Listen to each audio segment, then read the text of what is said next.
Good morning, everyone. Thank you for joining us for Sunday School, and welcome back. And what a great story to have today.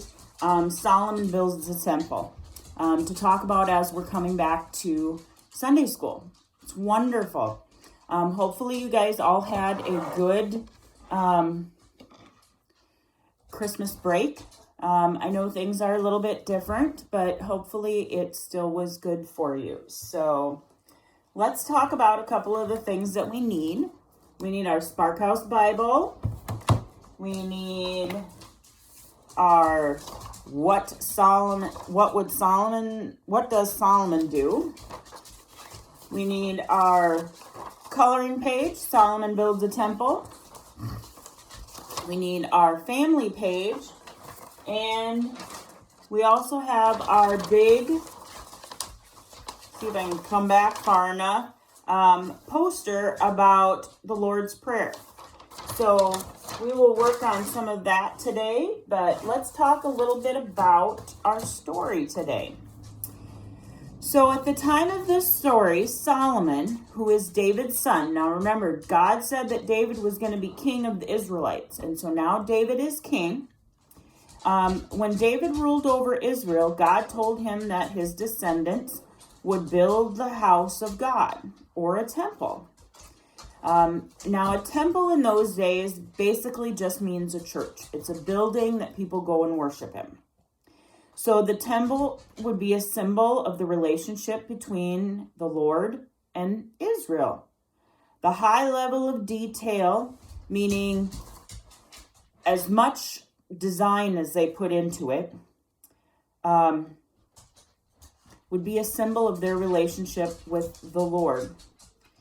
The Ark of the Covenant containing the 10 Commandments. So the 10 Commandments that were given to Moses was placed in the sanctuary of the temple. When complete, the temple became the focal point for the worship of Israel. Now, we can feel God's presence in a lot of places. Many religious buildings, like Solomon's temple, are intended to evoke a sense of the Lord. So when we go in, we should kind of sometimes feel that the Lord is there. In the Gospels, Jesus gave new meaning to traditional temple worship. Now, you have to remember, this story that we're reading today is in the Old Testament. So things were a little bit different. Just like things were different when your parents were growing up than when you were growing up. So think about it that way. In the Gospels, Jesus gave new meaning to the traditional temple worship, teaching that God's presence dwells everywhere, not exclusively in particular buildings. So where have you felt God near you? Whenever we gather to worship and pray becomes holy. So even though we're doing this over a video, God is with us here. It can be in the church, in our living room, outdoors, at school, everywhere. So no matter what we're doing, if we're worshiping God, He is with us. So let's pray before we start, and we'll start our story. Dear God, we worship you, God, in a building, outdoors, at home, when we're with friends. To worship you, you are there. Amen. And that's important. In the story that we read today in the Old Testament, a lot of it many people believed that God was only in the temples or in the church. And in the New Testament, God said, no, I'm really everywhere. Wherever two or more are gathered, I will be there. And actually, it doesn't even mean that. He's with you all the time, even if you just pray. So let's read Solomon Builds the Temple. David was a great king for God's people. God told David that his son Solomon would build a temple. When Solomon became king, he wanted to build a temple so God could live there. He wanted the temple to be the most dazzling, amazing building ever built. Solomon decided he would build the temple out of beautiful and expensive material. First, Solomon told his workers to dig large stones out of the ground. I don't want God to hear any loud building noises here, Solomon told the workers. You need to measure, cut, and shape the stones out of the hills before you bring them here. The workers did what Solomon told them to do. Next, Solomon told his workers to make the roof and the floor out of hard, sturdy wood called cedar. Carve designs of flowers into the cedar wood and decorate the temple with the carvings. Solomon directed, the nice smell and elegant designs will make God happy. The workers did what Solomon told them to do. Finally, Solomon made a room especially for God. Covered the entire room in gold, he said. The workers did what Solomon told him to do. The room glowed and shimmered.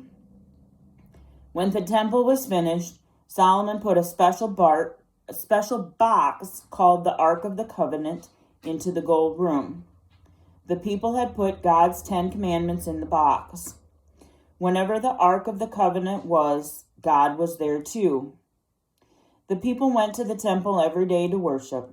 The temple was the most impressive building ever built for God, and God was happy to live in the temple Solomon built.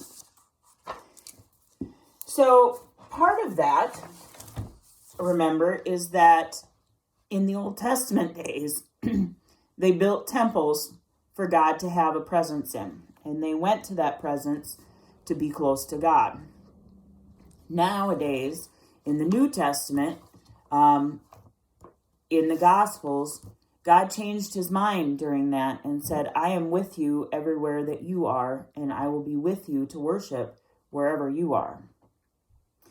So the memory verse today is, so Solomon built the house and finished it.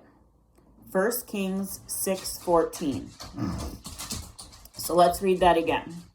So Solomon built the house and finished it. 1 Kings 6:14. So that just talks about how Solomon built the temple during his reign as king and finished it and made it beautiful for God.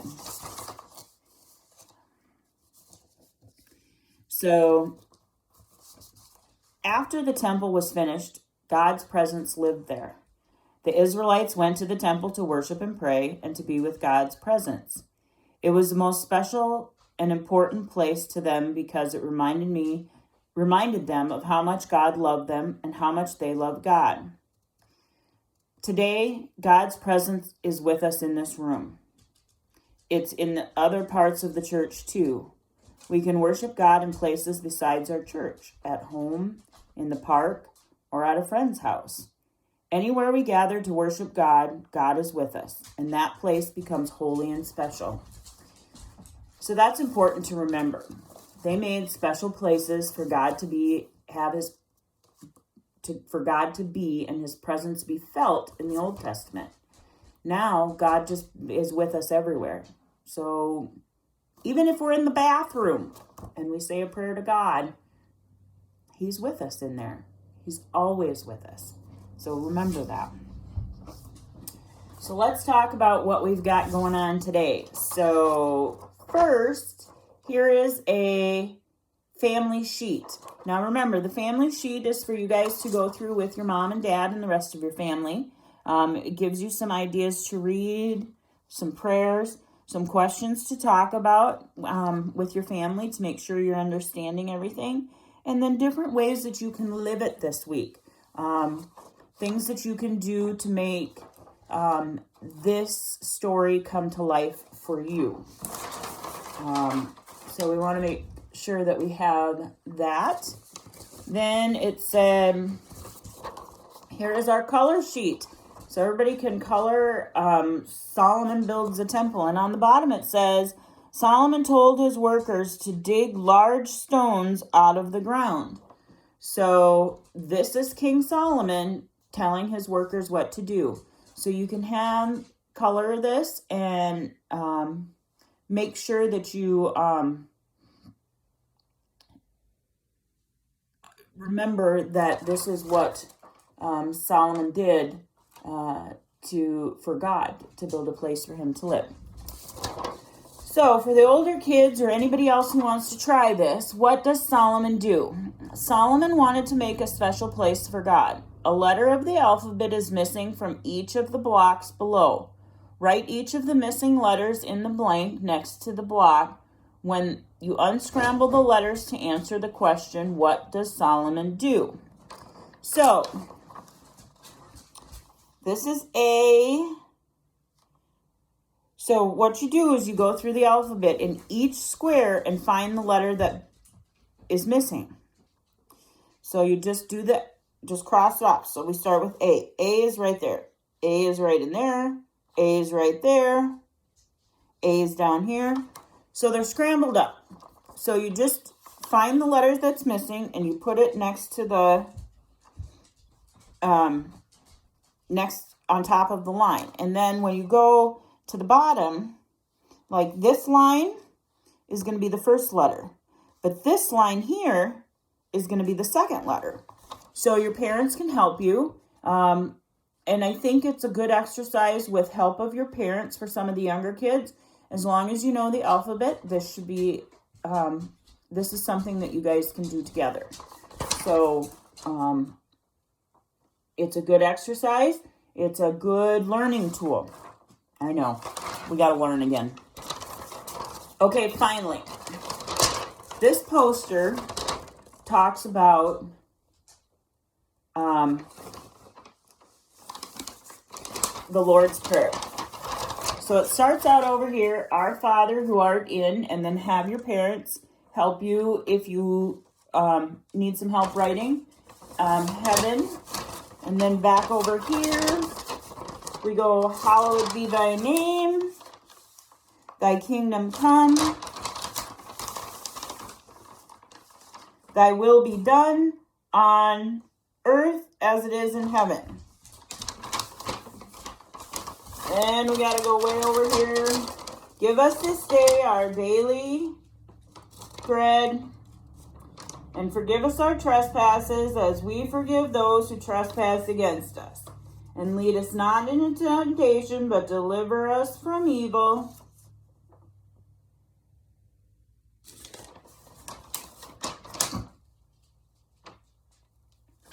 So you can color this, put it up, and remember the Lord's Prayer. It's a way for a nice reminder, a nice way to do things, and a nice way to learn the Lord's Prayer. So remember, Solomon built a temple because in the Old Testament of the Bible, in those days, they needed a place for God to live. And he built the most beautiful temple ever. And that was a place where they could learn about the Lord's Prayer and learn about God just as we are. In the New Testament, God changed his mind and said, I will be with you everywhere. No matter where you gather, if you pray to me, if you ask me to come, I will be there with you. So even though we are apart and we are not at the church, God is here with us. So let's say a closing prayer today. Dear God, these colors show us the kinds of places where your presence lives. Thank you for being with us when we worship you in so many places. Help us to remember that any place we worship becomes your holy place. Amen. Have a wonderful week. I will see you next week. Parents, I am working on new boxes to take us through to the end of May. I will hopefully have everything maybe next week or at the beginning of the following week. We have 2 weeks left, and I will get in touch with you at that point to see if it's going to be easier to pick up or deliver. So be watching for that email. Have a wonderful week. I will see you next week. Bye.